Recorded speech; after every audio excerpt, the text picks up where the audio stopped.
Buenas tardes. Gracias Ikuspegi, gracias por las jornadas, gracias por invitarme. Al primer día hablaba el vicerrector de la coordinación entre el mundo social y el mundo académico, y yo también quiero agradecer la coordinación entre las diferentes universidades que convivimos en el mismo espacio. Yo creo que eso para mí es muy enriquecedor y creo que es la única forma de seguir hacia adelante. O sea que muchas gracias. Yo he incorporado, voy a hacerlo breve, un poco las conclusiones o ideas y algunos retos que hemos ido oyendo a lo largo de estos 2 días.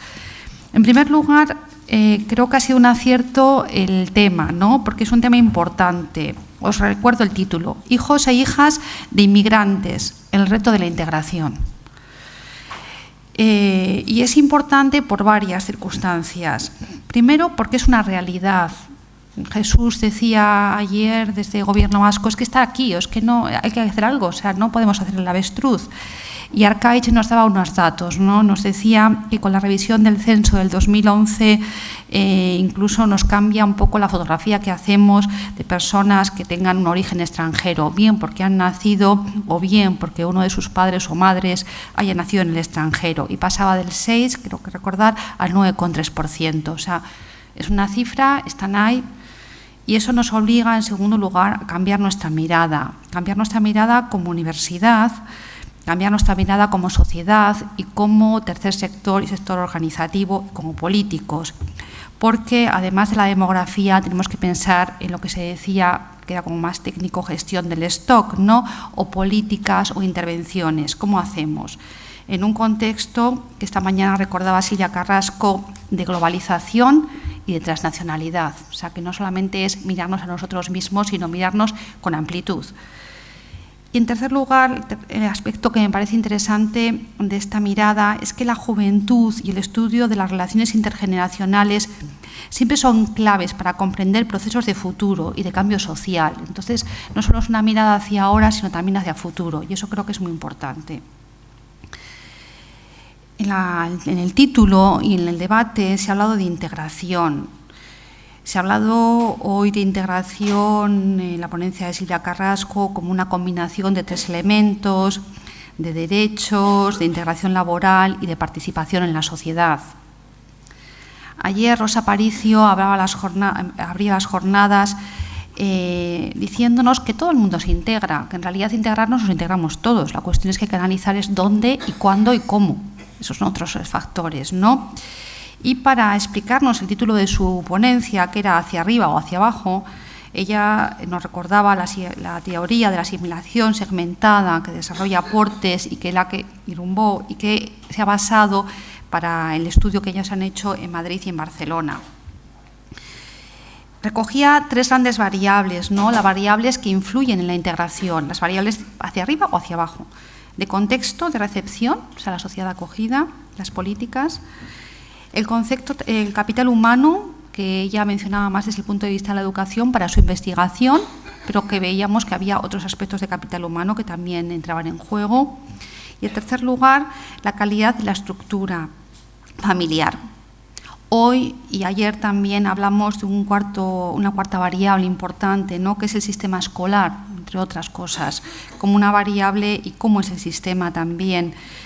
Cómo estas variables influyen en la autoestima, en la respuesta y en las expectativas de futuro de estos jóvenes. Dicho esto, voy a mencionar muy brevemente 3 contextos que se han ido abriendo, que son el contexto de crisis actual, el contexto educativo y el contexto familiar. Y a partir de ellos menciono un par de retos que se han ido diciendo en cada uno de los contextos. El contexto de crisis, en la mesa de ayer a la tarde, lo que se nos recordó es que la precariedad no es nueva, que desde los 80 ya los trabajos de los 80 nos decían que era un problema extremadamente importante porque la población de origen extranjero tenía menos oportunidades y más riesgo. La crisis lo que hace es intensificar y también puede cronificar algunas estructuras y unas situaciones de estar fuera del mercado laboral, y eso es extremadamente importante, ¿no? Y había 2 colectivos que parecían que eran especialmente débiles. Uno, las mujeres y las familias monoparentales, y esto hace referencia totalmente al tema que nos convoca aquí. Y en segundo lugar también se habla de los menores especialmente de los menores sin referentes familiares, los llamados menas o genas, porque ya tienen cierta edad, ¿no? Que nos decía Estíbaliz que siempre han estado en crisis, que no es nada nuevo, lo que pasa que ahora es más complicado salir de la crisis o de las situaciones de crisis. Y ellos nos proponían, yo recojo como 2 retos. Un reto de la propia organización y la gestión de la respuesta, que tiene que ser coordinada, y un reto segundo de convivencia, y un reto hacia la sociedad. Y recojo algo que se dijo, que es un debate que tenemos pendiente como sociedad para encarar esta crisis. ¿Qué garantías de mínimos asumimos para todos los ciudadanos o estamos dispuestos a asumir? Es un debate que es complicado, porque ahora mismo en la última ponencia hablábamos que este debate se hace en un contexto donde estamos hablando de la ley de extranjería, estamos hablando de las nuevas circunstancias y las nuevas condiciones, estamos hablando también de un nuevo pacto, o sea que es un debate con luces y con sombras. Y es un debate también importante porque los estereotipos y los clichés se transmiten de manera generalizada y a veces pues, son unos clichés negativos de invasión y provocan miedo, evidentemente. El segundo es el sistema educativo, como un elemento, un factor de integración. Los datos aquí también nos dicen que son claros, que son reales. Jesús Fernández Ibáñez nos hablaba de que se incorporaron el año pasado 3.17 personas en el sistema educativo vasco. O sea que hablamos de que hay una crisis de la inmigración también, que ya no se habla de inmigración y sin embargo el sistema educativo vasco para todos los niveles incorpora más de 3.000 personas y este año van más de 2.000 personas. Esto provoca un esfuerzo para dar una solución y el primer esfuerzo es la posibilidad de acceso al sistema educativo, que todo el mundo pueda ir a la escuela, al instituto o a un EPA. Pero nos preguntamos el cómo, ya no es que llegues, pero cómo llego, en qué condiciones. Y aquí es interesante que el tema de los resultados nos da también otra fotografía de lo que nos está pasando, ¿no? Nos presentaron unas estadísticas y unas informaciones sobre lo que nos pasa en nuestro sistema educativo vasco a partir de 3 variables que son las que se suelen utilizar en los trabajos internacionales. Son el de castellano, conocimiento de euskera y conocimientos de matemáticas. Entonces, lo que vimos es que hay una mejora, que en estos años, desde que se hacen las estadísticas, creo que al 2008, ahora hay una mejora. Sin embargo, también la sombra, la luz y la sombra, ¿no? Hay una brecha. Y esta brecha es importante porque resulta que en la brecha nosotros salimos como comunidad autónoma vasca, que somos los que más brecha tenemos. Y ahí es donde nos situábamos al nivel de Finlandia, que nos decían, ¿no? Que quizá hay buenos resultados o unos resultados medios bastante buenos, pero hay una brecha de equidad entre unos colectivos y otros colectivos. Y especialmente era importante para el grupo de jóvenes que están en secundaria, porque en los grupos de secundaria las variables socioeconómicas no son suficientes para explicar estas diferencias entre unos chicos y otros chicos. Y esto es importante. Ante esto, ¿qué apuestas y qué retos, no? Yo recojo aquí como 2 o 3.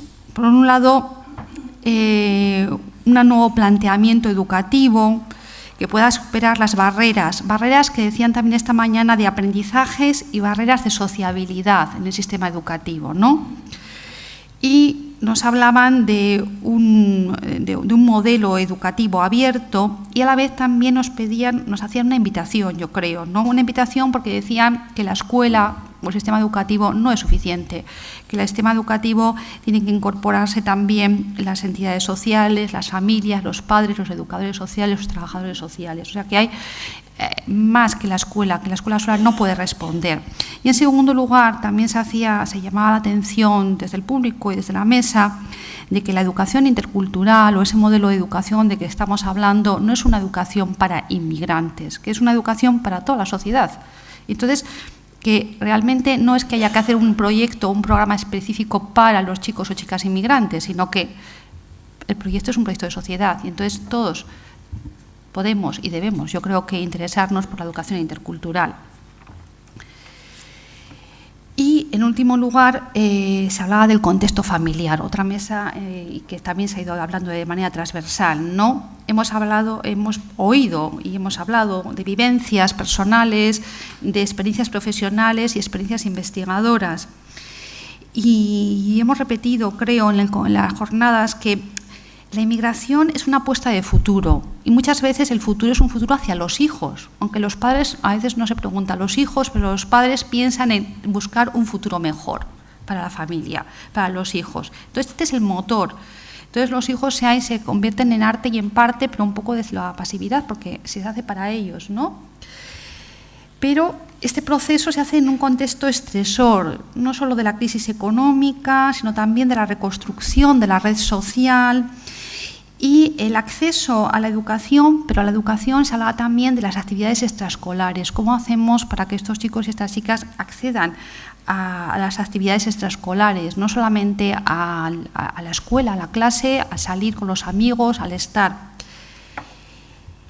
Desde un momento de cambio profundo, yo creo que hay algo muy interesante y muy profundo, que es la reconstrucción de los roles parentales, que mencionaba Nancy, o sea, y que ellos yo lo podría organizar, o lo he dicho, en dos preguntas.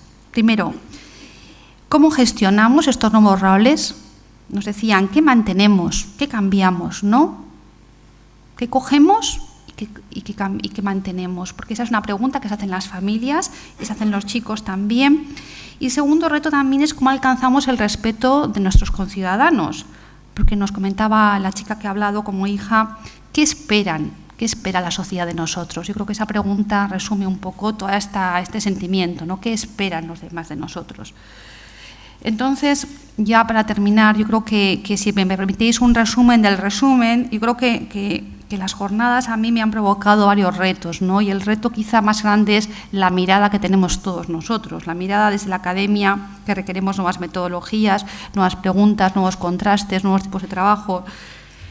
La mirada desde las instituciones políticas, que miren más allá del cortoplacismo, y las miradas como sociedad conjunta, como nativos y como extranjeros. ¿Qué queremos? ¿Qué esperamos? Y esta mirada nueva, este reto, lo hacemos desde cierta experiencia, nos decían ahora, histórica y de a corto plazo, ¿no? Y también con cierto valor de la igualdad, que hemos ido todos aprendiendo o que nos cuesta decir que no aceptamos esa igualdad. Y yo creo que eso es bueno, ¿no? Porque ya nos encara de una manera determinada y tendremos que explicarnos. Pues muchas gracias.